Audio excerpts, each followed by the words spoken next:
lies will be exposed. Ladies and gentlemen, my guest joining me here for Hard Lens Media is somebody who I count as an individual that's very compassionate, caring, and somebody that I like to call a true friend. He's an ally, and even when I was at my darkest moments, he was there to be a friendly ear to listen to. He's dealing with his own battles, but he is a resilient face of optimism and encouragement. He also is a proud contributor to the Revolutionary Blackout Network. They have done phenomenal work. He has been on other people's shows as well, and he brings a very unique perspective. In this short time, I'm proud to call him a friend, and we're going to be talking about this election, Trump's inauguration, and a few other things here as well that lie in store for us. So without further ado, give it up for JB. JB, how you doing, my friend? Good to see you, kid. Good to see everybody here. Great to be back. Of course. And of course, Grapentine making the correct statement. JB is one smart dude, as he should be. So there you go. Welcome. And again, hey, I had to give you a proper intro. So, well, because we all know, my friend, we are witnessing in real time the transfer of power. Has anything fundamentally changed in your perspective with Trump now ascending the throne and Biden going into obscurity? As far as Trump is just going to be Trump. As far as, my expectations of him, the expectations are pretty much the same as he was from 2016. The only difference is now that, it's official that Trump is a lame duck president. So who does he have to impress for the next election? He doesn't have anybody to impress. So as we can see that he's really just going to do what he wants to do. It's not going to be really for the accolades of other people so that he can get office again. And so, as a oligarch that I see him as, he's pretty much going to do what he can for his class, for the people that are in his inner circle. When I look at, some of the policies that he's saying, some of the policies that he put out during his inauguration speech yesterday, it didn't really read to me as really anything truly profound. But at the same time, it's what a lot of people, half the country essentially voted for, is really just something better than what we had before with Joe Biden. My only thing, though, is that, unfortunately, you don't get what you pay for within this country. And what I mean by that is somebody like a Donald Trump is really going to just say all the right things, just like Joe Biden did, or Kamala Harris did, and for that matter. And it's really just going to be sour grapes for the next couple of years, but it's going to take some time for people to wake up to see that both parties really are the same. And I'm glad you brought the phrase oligarchy, because, that word is now being used, but yet I can remember, I don't know, I've lost count now, but I remember the numerous videos that your colleagues at RBN, we here at Hard Lens Media, INN, Do Dissidents, Jimmy Dore, and so many others have been talking about, giving that warning, and yet Biden is giving that warning. And now we have this tweet. Now, bear with me. It's from Bernie Sanders. Hold on. When I started talking about oligarchy, many people didn't understand what I meant. Well, that's changed. When people understood what it meant. Just nobody was expecting you to sell out like you did, Bernie. I don't know. Maybe I'm being too controversial here. But then again, that's changed. And when the three wealthiest men in America sit behind Trump at his inauguration, everyone understands that the billionaire class now controls our government. We must fight back. Okay, these three, we got Bezos in the center. I believe also you have the head of Google as well. You have Elon Musk, and there's Zuckerberg as well, eyeballing Bezos' squeeze. Keep your eyes to yourself, buddy. But these people were all darlings to the Democrats. They were all wonderful people to the Democrat Party, and we've had an oligarchy for quite some time. We've had corporations here. And I want to get your thoughts on this because this is a video that's also been going viral too. Leading Democrat Party chair candidate Ken Martin says that Democrats won't take money from those bad billionaires, but will take money from good billionaires. Only 12 seconds. There are a lot of good billionaires out there that have been with Democrats who share our values, and we will take their money, but we're not taking money from those bad billionaires. Okay, so yeah, no, that's real. Hold on, I don't mean to ruin your morning, JB. Please bear with me. But last I checked, wasn't Zuck a good Democrat donor? Wasn't Bezos a good Democrat donor? Wasn't Elon a good Democrat donor? And hold on, the landmine of landmines, Trump also used to be a good Democrat donor. So, my friend, apologies for that. Your 2 cents of the good billionaires. I find it funny and peculiar that Bernie Sanders would talk about the billionaire class when in reality it was the same billionaires that also bankrolled the Democrats. Mm-hmm.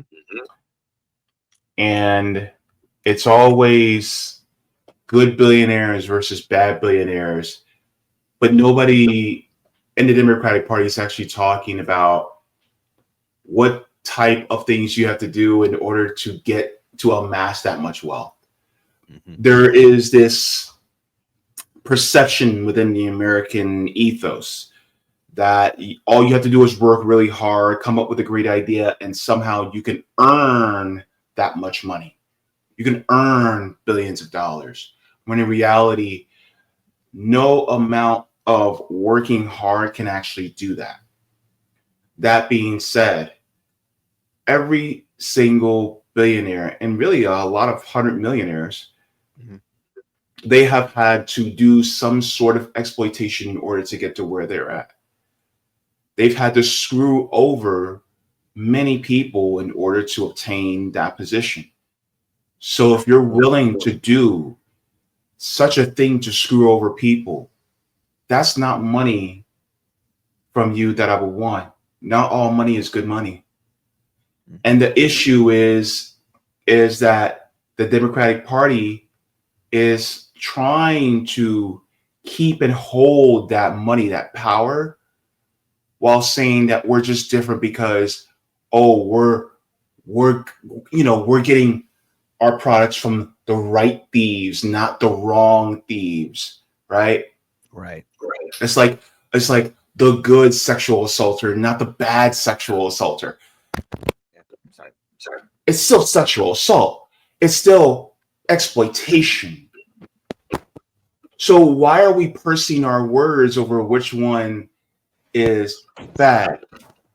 Oh, well, my spouse abuses me, but they treat me good though. They put me up in a nice penthouse suite and they give me really good food. So they're still good to me, even though they beat me once a week versus twice a week for the other person. This is the problem when you don't have class solidarity, is that you'll point to people who have abused their class and say, hey, they're doing some good things, even though they're still participating in the abuse. It's just like when you have if you have a 2-parent household, and let's say the father's very physically abusive, but then your mom's not doing any physical abuse, but the mother knows of the abuse, but the mother doesn't do anything to take you out of the abusive situation. Is the mother still a good mother?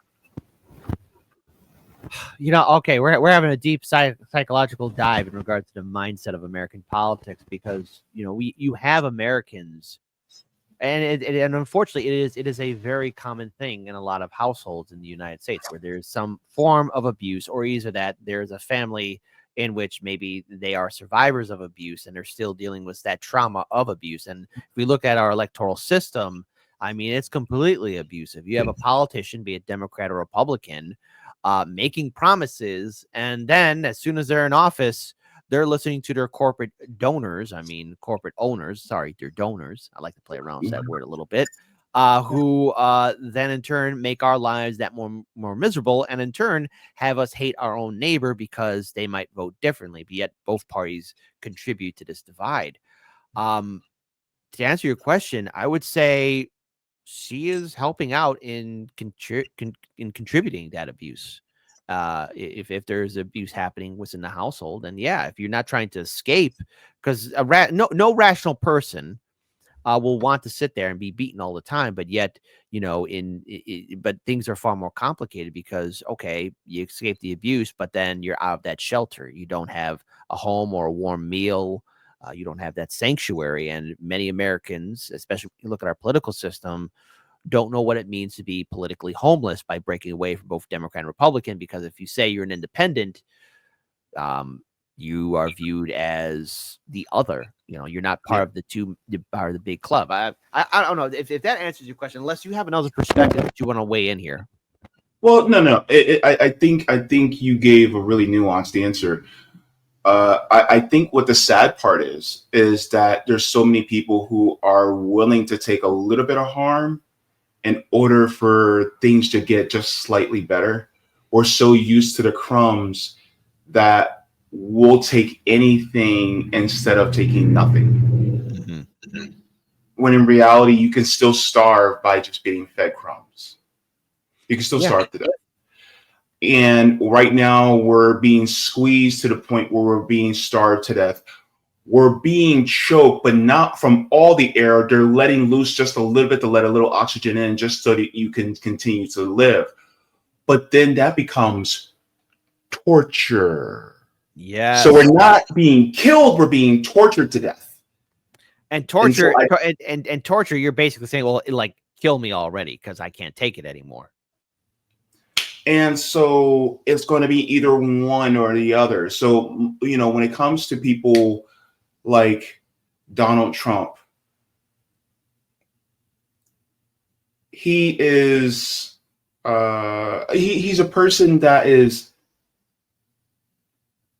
he's not somebody that really is pushing for anything better per se. It's what the crowd wants to hear for the most part.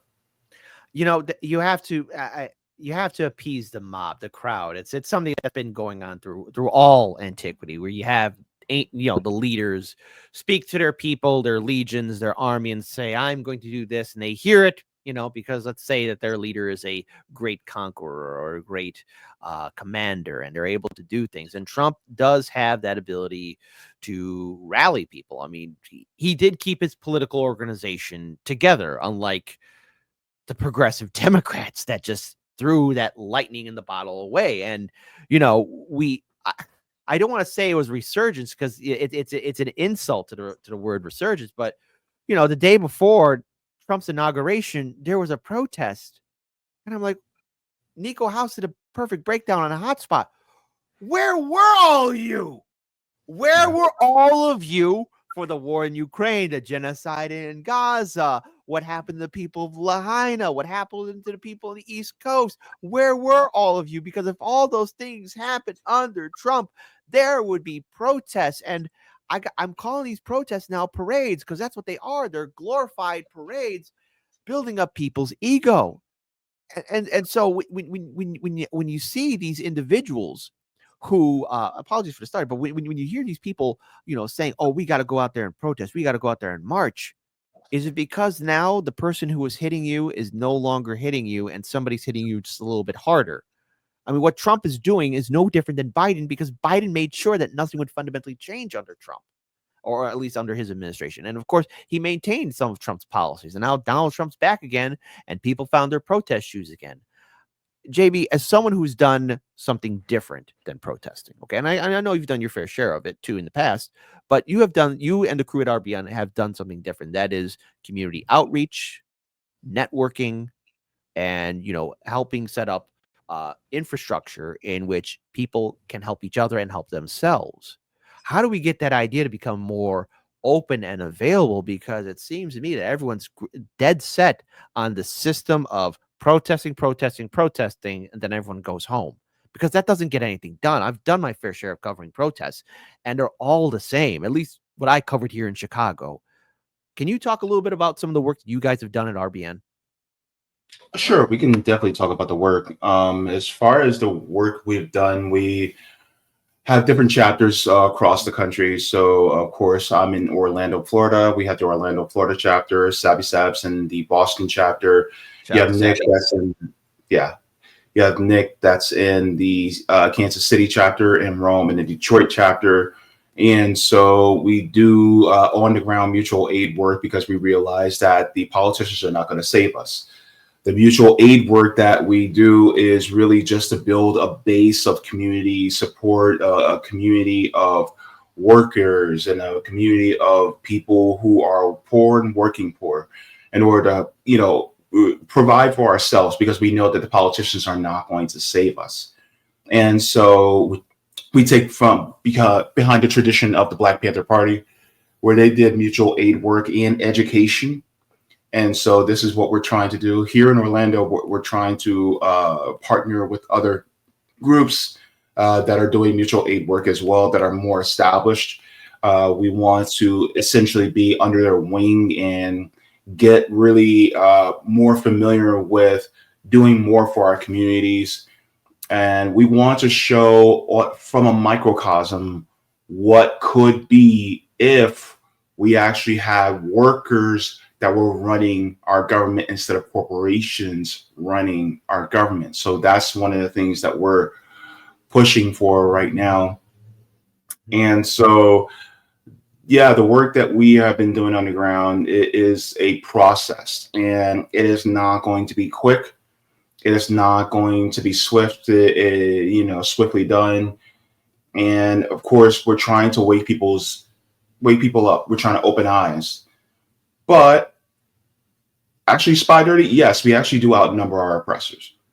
To answer that question, the thing is that do people have the will, the guts, and do they have the energy in order to rise up, to stand up against them? And so I'm gonna be honest with you, that's going to take some work, because a lot of propaganda, a lot of brainwashing has happened over the last few decades.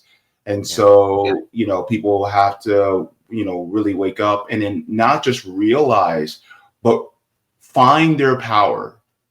And that's one of the things that we're doing, is helping people to find their power so that they can become activated and do the things on the ground to build dual power, so that we can leave this system behind.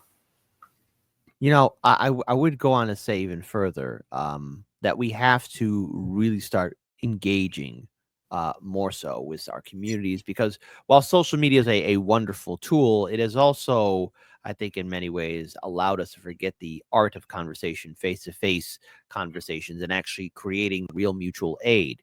Now, RBN, I see you guys really doing the great work going forward. But we do have to break that propaganda. And the propaganda is that, well, this is just how things are. You got to vote harder.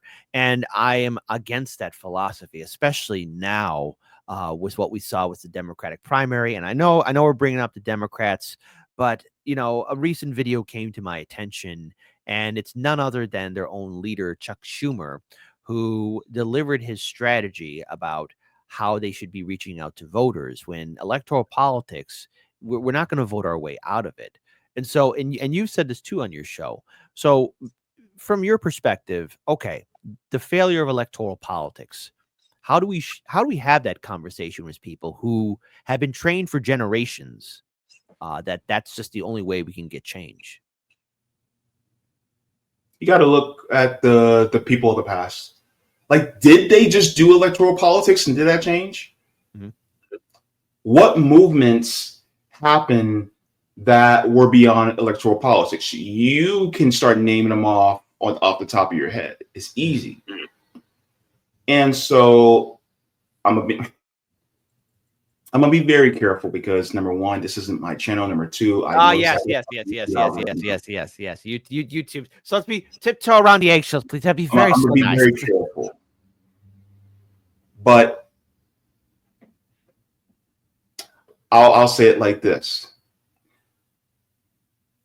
power concedes nothing without a demand, right? But here's the thing: what's behind that demand, right? Because I can demand whatever I want, but what's the consequence if that demand is not met? Okay.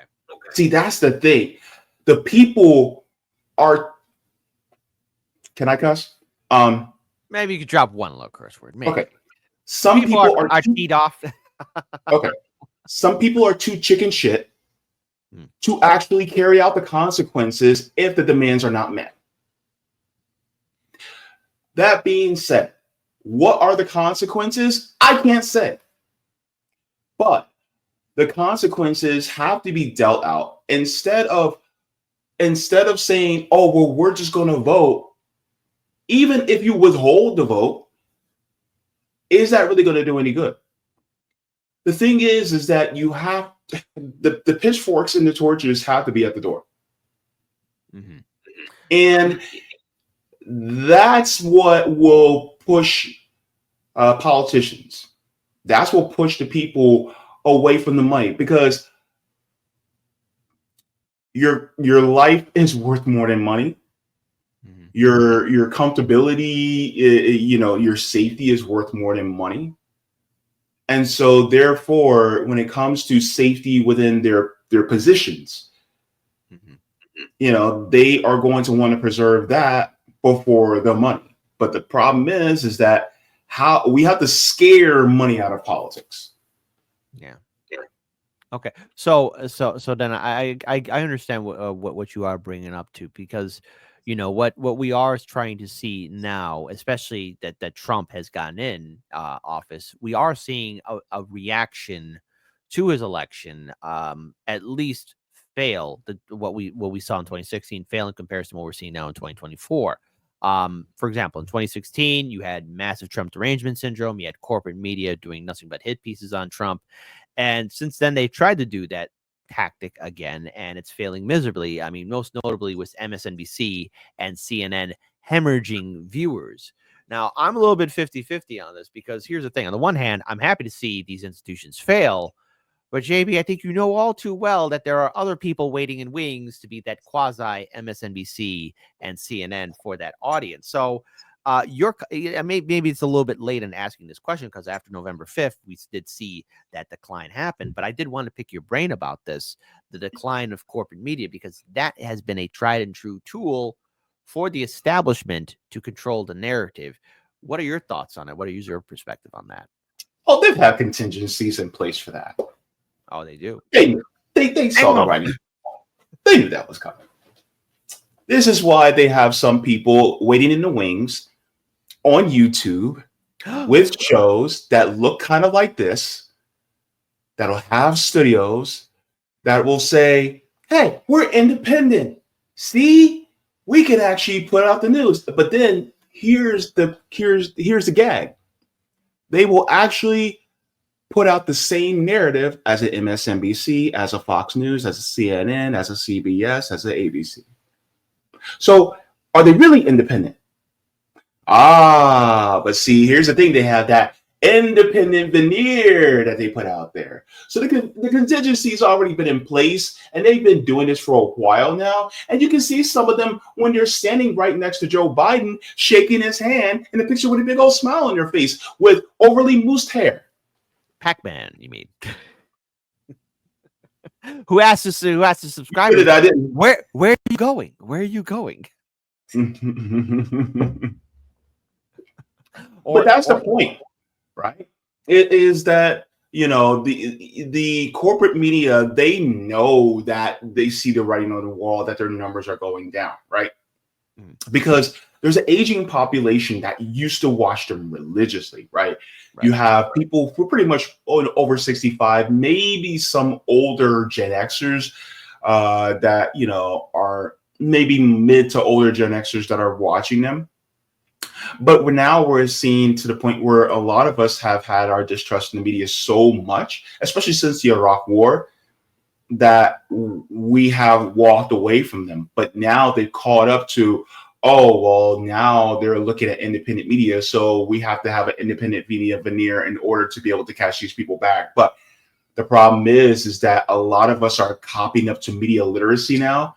Channels like yours here at Hard Lens, those of us at RBN, and many of us other who, especially who are post-duopoly, what we're doing is we're giving media literacy classes day in and day out and letting people know, hey, this is the narrative that you're trying to push.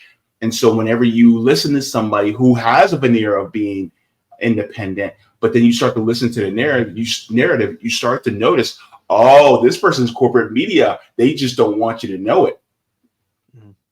And so then that's why, for instance, Hard Lens is over 50,000 subs now because you guys are teaching people media literacy, and now they're peeping game at other people who are actually trying to trick you into thinking that they're actually independent. By the way, don't forget to subscribe and hit the like button.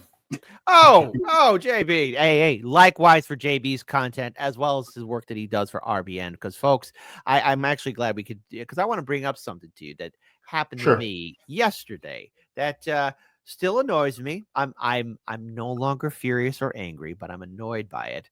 So as you know, unless everyone was living under a rock, yesterday was Trump's inauguration, to which we did a live stream special. All of us in independent media were doing some form of it in another. But my channel got specifically hit because I was playing, a video from C-SPAN, but apparently Fox Sports hit me.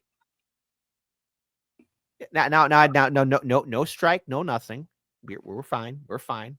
But it was just very interesting on how, YouTube goes after people. And then there's also the internet suppression words. You got to be careful. We're seeing what happens to people like, on X, when you had critics going after Elon Musk for the H-1B visas and so much more. So I want to talk to you about censorship and how we stay afloat in this environment where, to me, I am very fearful of what lies over the horizon for the work that you do, for the work that I do, because I think a lot of people aren't fully aware of just how precarious what we do here truly is and why our work is important. So your thoughts of dealing with censorship and also just the foundations that we are walking on right now.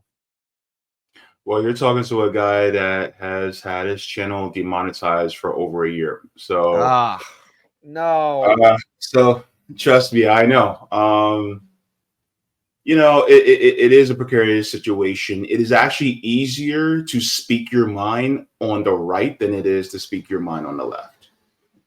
And this is something that a lot of them aren't going to talk about because we live in a country that it's okay for you to be further right because it appeals to the corporate system because you believe in capitalism, right? But for those of us that have more of an anti-capitalist, anti-establishment lens that are more on the left, that's more of a threat to the power. That's more of a threat to the system. Mm-hmm. And so whenever we actually speak our minds, then that's like oh no, you can't say that. Yeah. And so even, in this very interview, right, this very discussion, I had to purse my words very carefully because if I said what I really wanted to say, this show would have been shut down. Right. But the issue is a lot of times what happens is, it's really all about ads. Let's be real. It's about being ad friendly. Because if they can't make money off you, then you're not worth a damn to them. And so ultimately, that's the tough part about being within this space is how can I still keep my integrity? Yeah. While still being ad friendly. And I only cursed once because I know that multiple times can also harm you as well. So yes, exactly. And the thing is, like when I'm on your show too, I want to make sure that first of all, because I do want to read this comment from Gray Walker because it is kind of prevalent here. But I had no idea your channel has been demonetized for over a year. If there's anything that my viewers and subscribers can do to at least make sure that your channel can get restored, please let us know, JB, because God damn it, man, you are one of the dauntless few. And I don't care if you were right wing or left wing. I don't want to see that happen to anybody because it sucks. But Gray Walker wrote this. I disagree. It depends on which flavors of left and right you are. Both establishment left and establishment right have no problems, to which I have to say Gray Walker brings a good point, because I think we know about the establishment left and the establishment right and how they do their ECW, WCW, WWF play fighting, in which they contribute to divide. I mean, they're okay. They're going to be okay, I think, for the most part. Can I respond to that? Ray Walker, you actually don't disagree with me. It's just I didn't clarify. Okay. All right. So there's a clarification. All right. Clarify your statement, JB. Hit the rewind. Yeah, because when I said left, I actually meant left. Like, okay. I don't mean liberal. Okay. See what I mean? Because the thing is, a lot of times when people say left, more, across the nation, they think liberal. When I say left, I don't mean liberal. Liberals are actually right wing. And so the thing is like, when you're liberal, then yeah, of course you can go wherever you want, pretty much within the algorithm. You can go wherever you want, pretty much, because you're gonna stay within that lane. You can either be liberal or to the right of that. But when you're a person that is anti-establishment, anti-imperialist, anti-capitalist like myself, on the left, then of course, then you're met, with a magnifying glass. They're looking at you like, oh, every single little thing you do and say, we got to measure that, and it's like,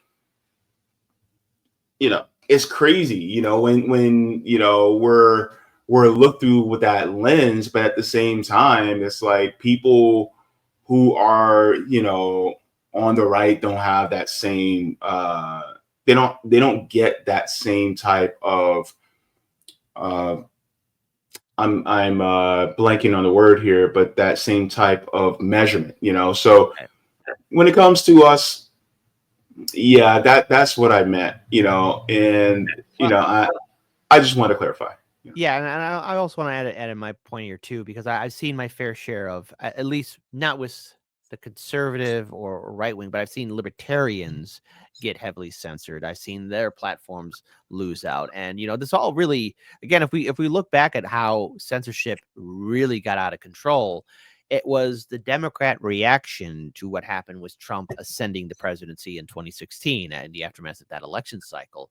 And since then, before Elon Musk took over Twitter, now called X, you had Zuckerberg and the previous Twitter administration, and you had YouTube and Google also contribute at the behest of, I guess, the corporate media, Democratic establishment, to control narratives and words. And Trump didn't really do anything really to stop it. Now, it didn't get that bad until we get under Biden. And perhaps maybe I'm only looking just through what I've went through for Hard Lens Media.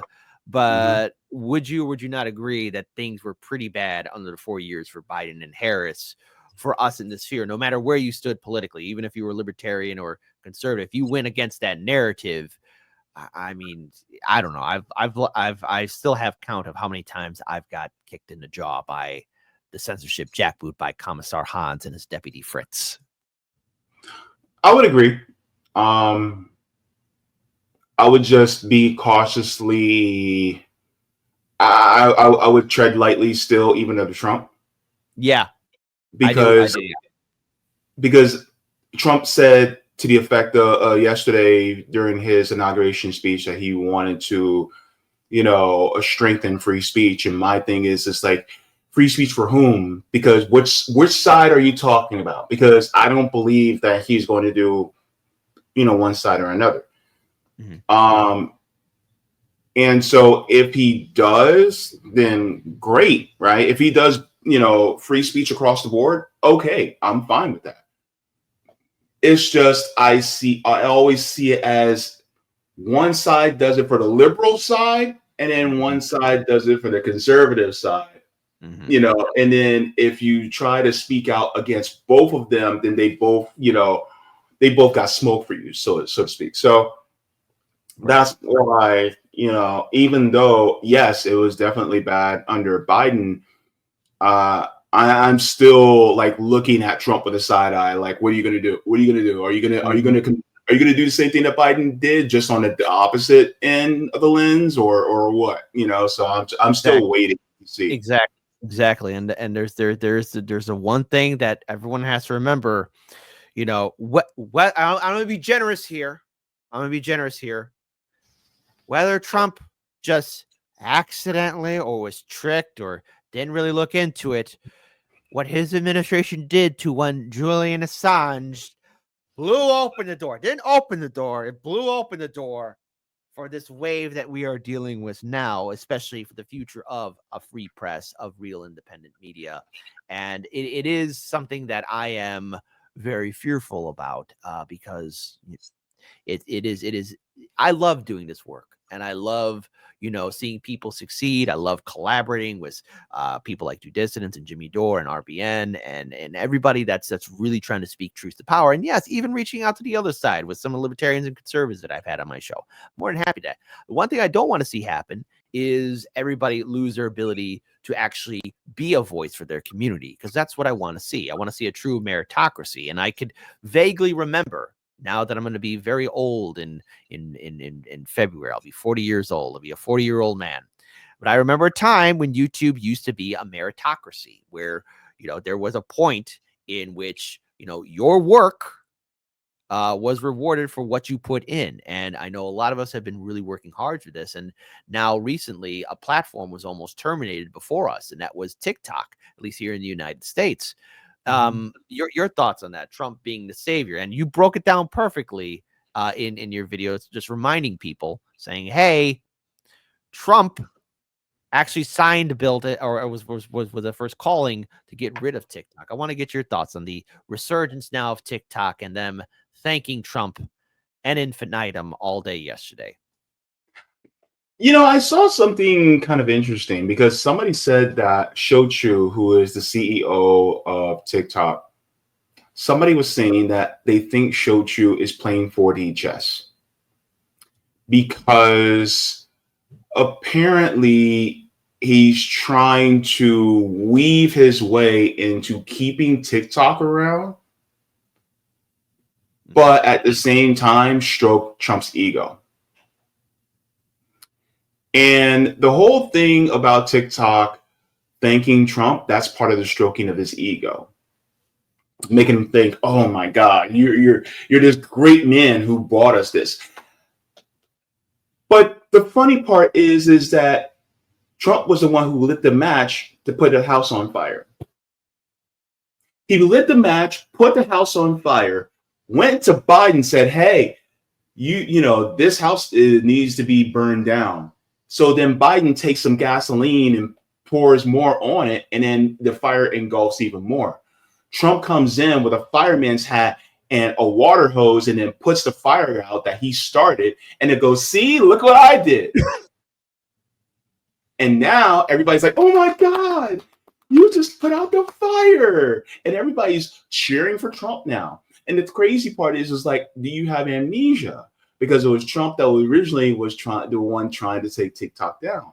Why? Well, because Trump gets his money a lot from AIPAC and Israel lobby, because, and also on top of that, you have a lot of people who are on the left who were talking about the sins of the United States. We're talking about the transgressions of what the United States was doing around the world and to its own people.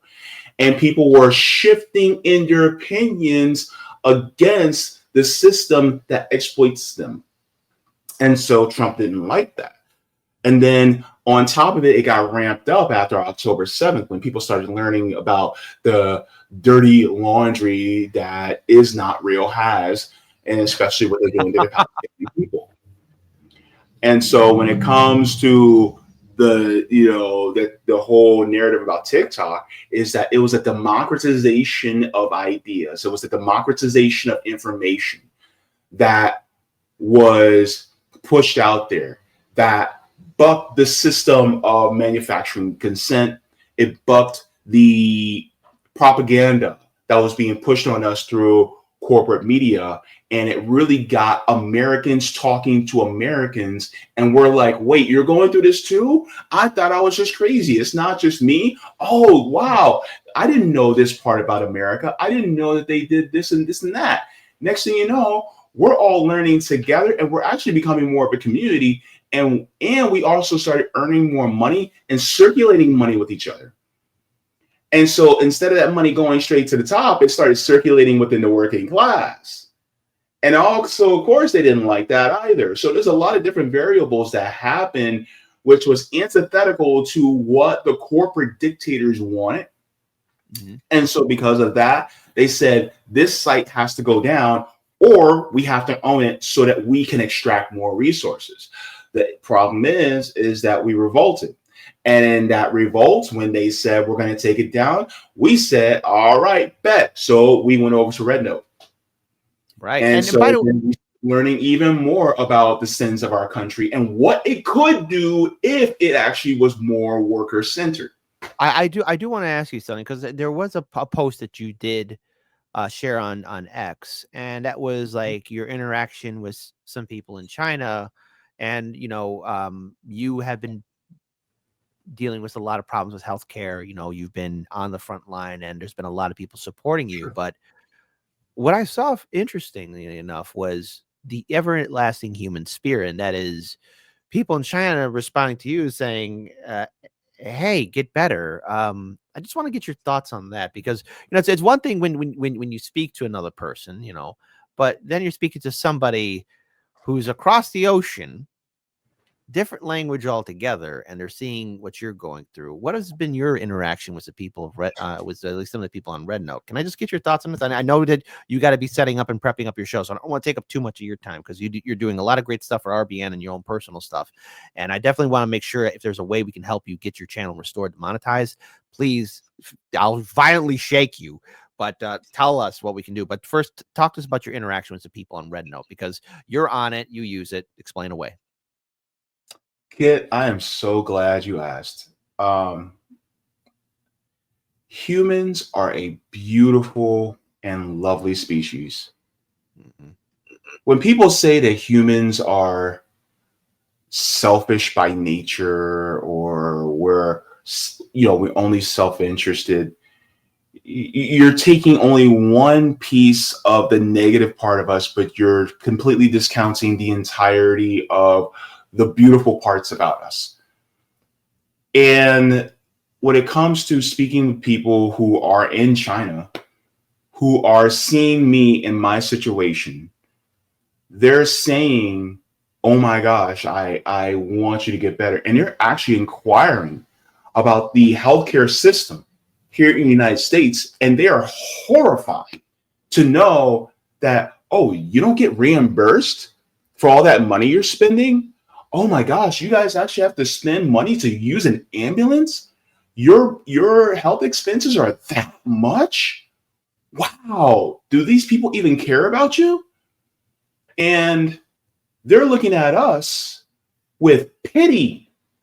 They're looking at us with not just with pity, but they feel sorry for us, because they see that we're suffering here because of the system. But at the same time, there's a deep kindness that they have for other people that they see who are in a less advantaged position. And so I'm gonna be honest with you. I already have faith in humanity, but it became stronger. As you should. So, hold on to hope. It's a very powerful weapon. Yeah, and I'm gonna be honest with you. If you guys have not went to Red Note, I encourage you to do so.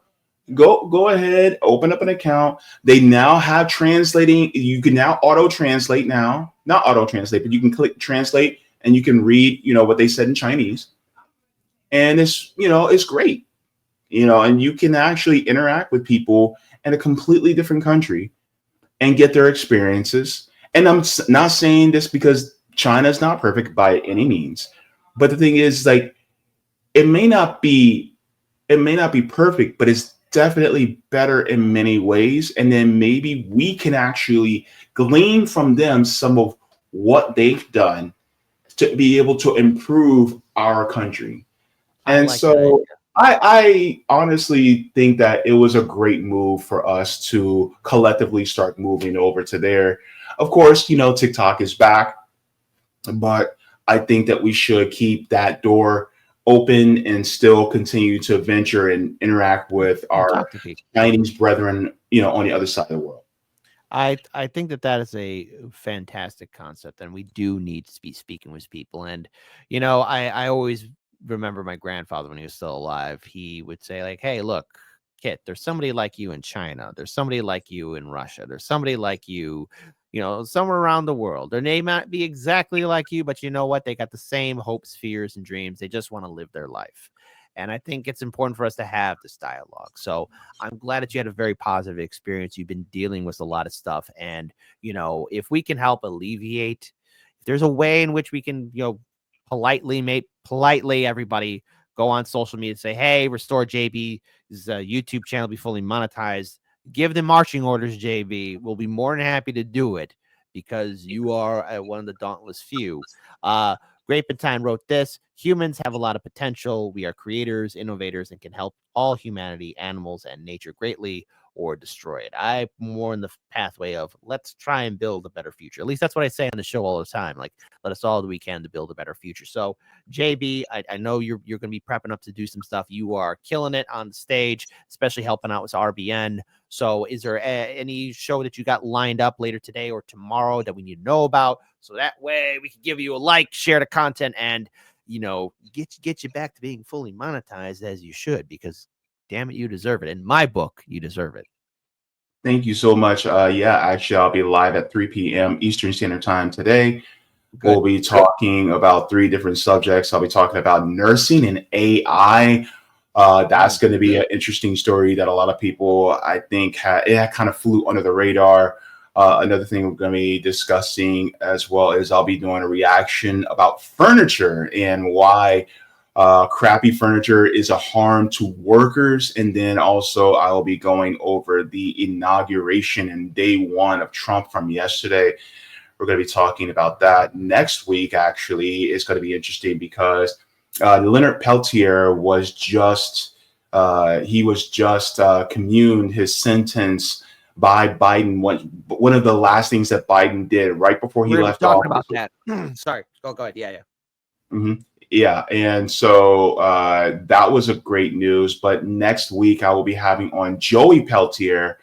And so I'll be getting his on the ground, a reaction to that news when I have him on next week. So I'm excited to have that as well. And then the Savvy and JB show this Thursday.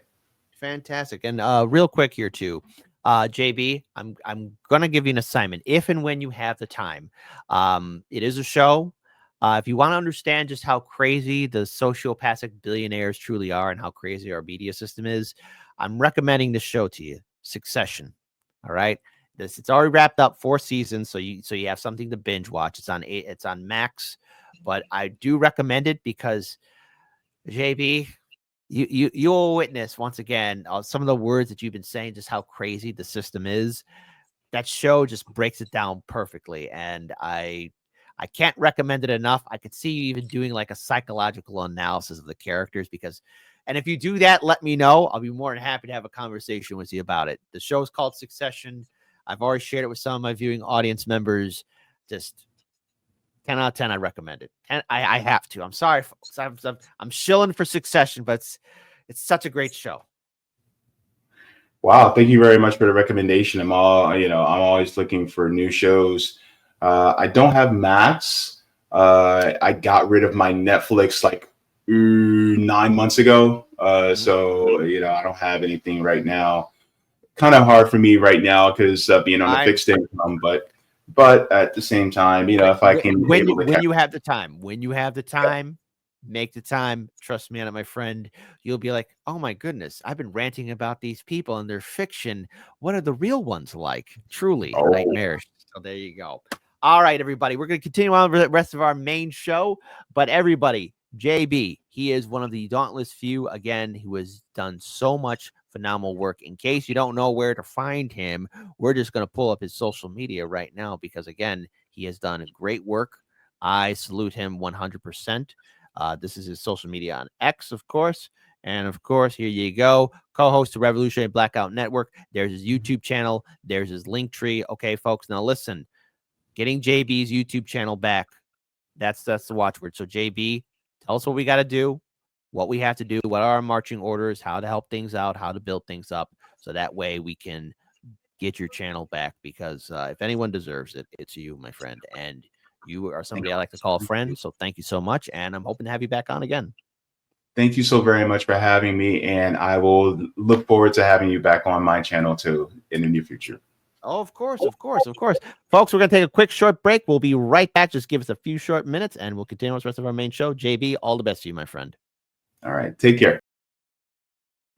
Now, this might just be the last song before I'm silent. Kamikaze autopilot. Awful lot of hate in my heart and a propensity for kindness.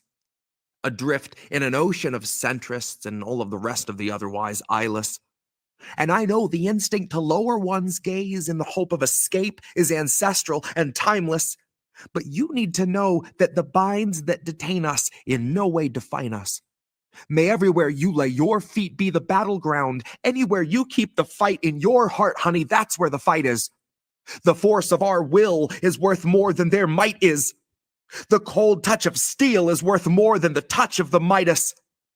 And they can dig canyons or craters or gulfs, but they cannot divide us. We are the poor and the huddled, forever denied until forced into violence. But quell your excitement. That dark mass of clouds seen amassing for war on your placid horizon are born of the toxins of white men, who have seen themselves more as the gods moving mountains and speaking in lightning than actual human devices. Manifest destiny, narcissist energy, war pigs in crisis. And endlessly, each will keep funding their own little personal ISIS. Each will keep feeding delusions of grandeur and masculine righteousness. Each will pour gas on our hopes and then strike up the match of divisiveness. They broadcast it right in our homes and our phones, and the service is free because for them to see all of that poison take hold is elite level pricelessness. As timeless as oligarchs feeding you mindlessness. So right, this is one of those times that I suddenly wished I was sightless as I listen lifeless to liberals praising our brightest defenders of Western invasion. Praising the people defending a flag that has flown over craters of peaceful and sovereign nations bombed off the face of creation.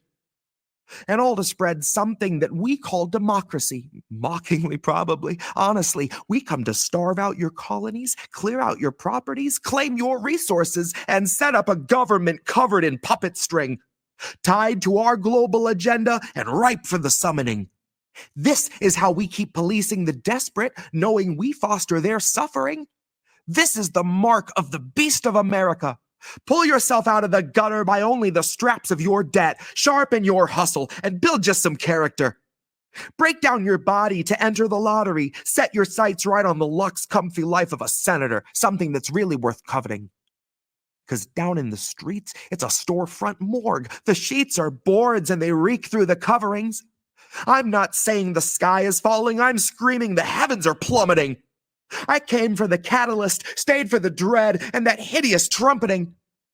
Came for a glimpse of the spirit of war, covered in gore and speaking in gluttonies. A chorus at once both familiar and otherly, shatter my touch while soothing me, motherly, mindlessly touch. I'm a hyacinth, crumbling under the dirt to the earth, to the worst of discoveries.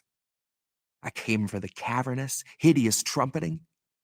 Then I stayed until I didn't mind, then stayed until I found it comforting. Stayed till the gore was a medal of valor, and all of the war crimes were human and humbling. I stayed until I was defending the caging of children and calling dementia stuttering. I stayed until I was a big fan of access and cautiously skeptic when asked if our healthcare was something our government ought to be covering. Until I was completely complicit in whitewashing immigrant sterilization, refugee separations. I'd stayed until I swore that I still saw justice in all of this bigoted bludgeoning. Not just eugenics parading as something communal in service and properly functioning.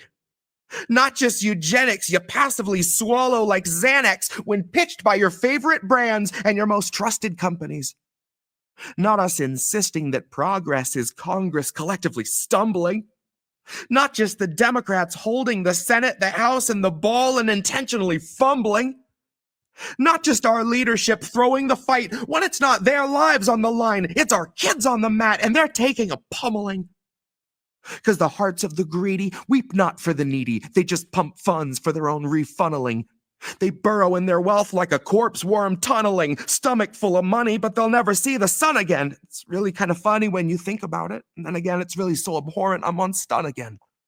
Mouth agape, my eyes glaze. The drool is positively puddling. The taste of dirt is fresh and newly earthen on my tongue again. And I am running through a meadow from the truth of who I voted for, and God, the sun is shining, but the thunderstorms are rumbling. Built back better, didn't stay to see it tumbling.